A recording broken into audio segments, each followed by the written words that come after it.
This is Jerry Sullivan for Making an Impact with Michelson Philanthropies.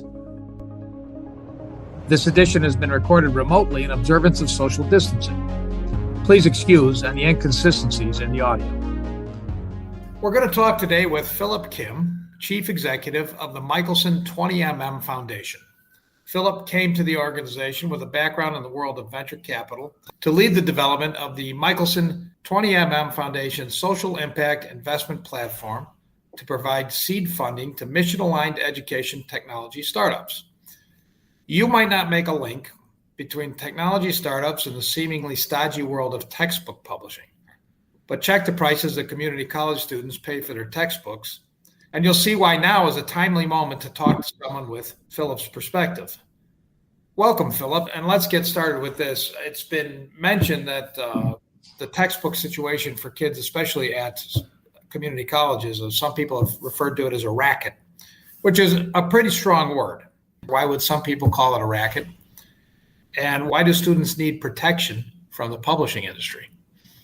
Thank you, Jerry, for having me. We can't take credit for that term, unfortunately. That was Governor Gavin Newsom himself when he held a press conference earlier this year around his budget in speaking about some of the historic investments that he was making toward educational affordability.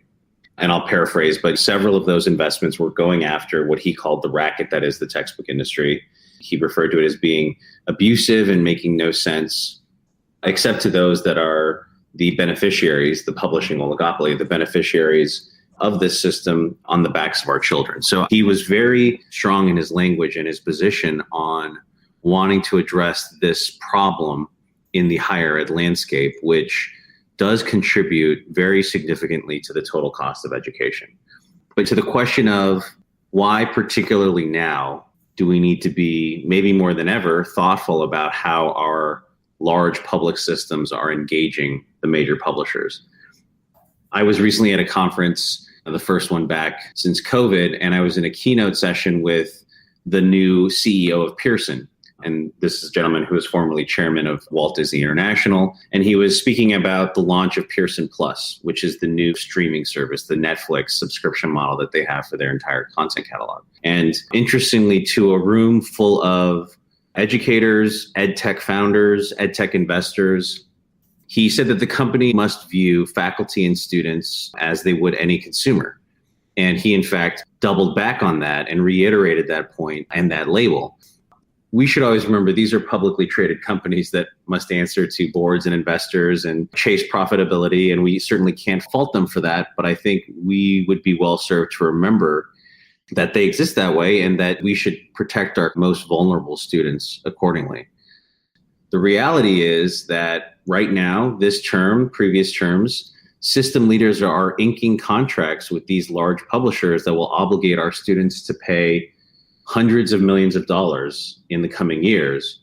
Many of those contracts automatically enroll every single student in a class to pay these subscription fees. Many of those contracts do not cap fee increases. Many do not allow students to find affordable alternatives. Many ask institutions not to share the terms of some of these contracts. We know all of this because we funded the Public Interest Research Group a number of months ago to dig through dozens of these contracts, and they found these common threads consistently. So I think there's good reason for us to be cautious in the moment. That aside, I think we've been tracking the space for a decade, but have been looking at the last 30 years, really. If you consider the bigger picture, we have to think that their past behavior is probably their best indicator of their future behavior. And over the last 30 years, textbook prices have outpaced inflation by 3x. For much of that time, students have been paying over $1,000 a year on textbooks, which for community college students, one of our focus areas, that's more than the cost of registration and fees. During all that time, the publishing industry was really 5 big players that controlled 80% of the market. There's been some consolidation, and now we're actually down to only 3 big firms that control 80% of the market. So rarely do you ever see more consolidation like that and higher concentration of power leading to reduced prices. I think we're expecting it to go the other way. And you said some interesting things there. Now, first, Pearson, just for listeners, is a major academic publisher of textbooks. Mm-hmm. And you're talking about a gentleman who is now running Pearson who has experience at Disney, which I find very interesting, and talking about the consumer experience of this. You also mentioned subscriptions. Now we're talking about maybe online stuff. But the heart of this problem is still, and it seems increasingly outdated, but it's still hardcover or printed textbooks is really the bulk of the cost still, isn't it? That is rapidly changing. The first emergence of ebooks, it's been quite some time, more than a decade, but now the trend lines are just starting to pick up, and you're starting to see a more accelerated and aggressive move to digital first. Students will still prefer a printed version, but the publishers have realized that it is a much more lucrative model. Given that, the transition to digital, which one would think would reduce costs in a lot of ways, but I guess the consolidation perhaps offsets that. So are the prices remaining at the levels that you would consider a racket despite the digital transformation? So we are seeing right now, and I think for the first time in 30 years, just a year ago, we saw the first downtick in the average textbook cost. There is some discussion of how OER plays into that, but the bigger concern is what happens now over this next decade. And I think people have to appreciate what a seismic shift we're actually in. The last time there's been a fundamental change in medium was back when the printing press came into play. We shouldn't underestimate the destabilization that's going to happen here. And what we are seeing now is that, yes, prices are dropping as publishers engage in a subscription model. It could be $14.99 for access to their whole catalog. But for a student, particularly one that might be lower income, a grant recipient, or a first generation student, someone that's working and on financial aid and thinking about every dollar mattering to the total cost of their education, they may have to access 3 different publisher platforms in a given semester. And those are going to range from, let's say, on the low end, $14.99, but in some cases, $50. They may have to access now an interactive homework platform. They may have to access a chemistry lab application or a clicker to allow them to participate in the question and answer back and forth in a class. So these are accumulating costs for students where I think if you look at any one textbook price, even though that's dropped, the total cost that a student may have to shoulder for any given semester may continue to climb. And from the publisher perspective, the beauty of this model is that it's quite sticky. Once you've got a school auto-enrolled and you have full sell-through, meaning every student in the classroom has your product, and you continue to deepen and become the one-stop single sign-on platform for a school, and there's no caps and price increases and things like that, that we get into a situation where I think we'll look back and with hindsight, we will have wanted to be a little bit more prudent in terms of the parameters and some of the constraints that we put on publishers at this stage when all of this is being instituted and set up here. I do feel, and I think our organization and many in our coalition feel that this is a moment where we really need to be cautious and make sure that if we are going to set down this path of a digital content ecosystem, that we do so in a way that is mindful of not just the students that can afford this with no issue, but certainly the students that are the most vulnerable and will suffer and in many cases make choices with regard to their educational futures based on the cost of these content platforms. It seems as though you've really chosen off a focus on community college, where this seems to probably, the rubber really meets the road on an issue like this. Can you give us a little overview of California's community college system and why that's been the focus? Sure. It was a pretty natural start in terms of Dr. Michelson's relationship with a local institution. But if you look at the CCC system as a whole, it's 116 colleges, it's over 2 million students, 60,000 faculty, something like that. It is the largest single system of higher ed in the entire country. And within that community, you've got 1 out of 5 is a Pell Grant recipient. You've got 40% of those students are first generation. And then you see more and more as we continue to track these things, really pretty shocking numbers. 7 out of 10 students have reported experiencing food or housing insecurity in the recent years.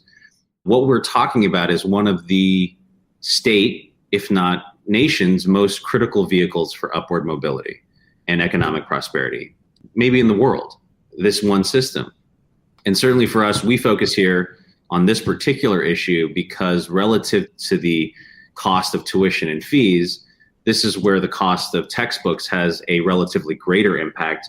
And we know from plenty of research studies that those material costs are ultimately real factors in students' decisions to withdraw. And that was actually the original origin story of how we got into this space. Was Dr. Michelson heard of a group of students in Santa Ana College that were all qualified, were not able to return explicitly because of the cost of textbooks, and that there were faculty members there that were reaching into their own pockets to support those students. So he, of course, made a small grant there, but we immediately started to think about how do we deal with this problem at some scale.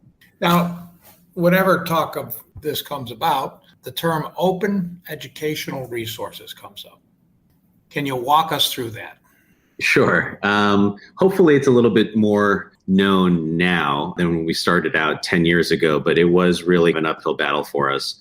But OER, for short, Open Educational Resources, that is what is now that movement, has been around for about 20 years. It really started when a few institutions took a cue from open software and borrowed that ethos. There was momentum around campuses like MIT where leadership posed this interesting question.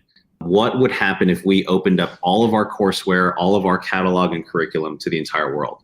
And so in a way, they were really trying to flip this, like the classic paradigm that the value of that educational asset, this prestigious university, is not actually tied to its exclusivity, but it actually could be increased by making it more accessible, by opening the walls of the campus to the entire world. And so today, OER broadly holds that there are these large parts of accumulated human knowledge that no one should lock behind a paywall, but that should be available to everyone. And if you use Wikipedia or any of these other open resources that are more prevalent, you understand that spirit and how the collaboration and community coming around it actually increases the value to everyone. Tell us about how this disrupts or holds the potential to disrupt an industry like textbook publishing. As OER turned its focus to more concrete and formal education applications, it started to build out a really diverse range of teaching, learning, and research materials that are either in the public domain or licensed in a way that allows everyone to, what they call kind of the 5 R's, retain, reuse, remix, redistribute, revise. The community can kind of improve this. But for us, as our entree was around this textbook issue, we really wanted to focus in here because we thought that the cost issue was a huge problem for students. It was an area where we could have a real focused impact. And we became a founding catalytic funder of an early initiative called OpenStax out of Rice University. And this was almost 12 years ago. That program, the intention was to become an open publisher. So we recognized the shortcomings of open educational resources. They were incomplete, unvetted for the most part, did not have a professional dimension to them. So we set out to build a catalog, and we used the same processes as the world's leading publishers. A lot of folks don't know that publishers actually outsource their content development to other content houses, which we found surprising as well.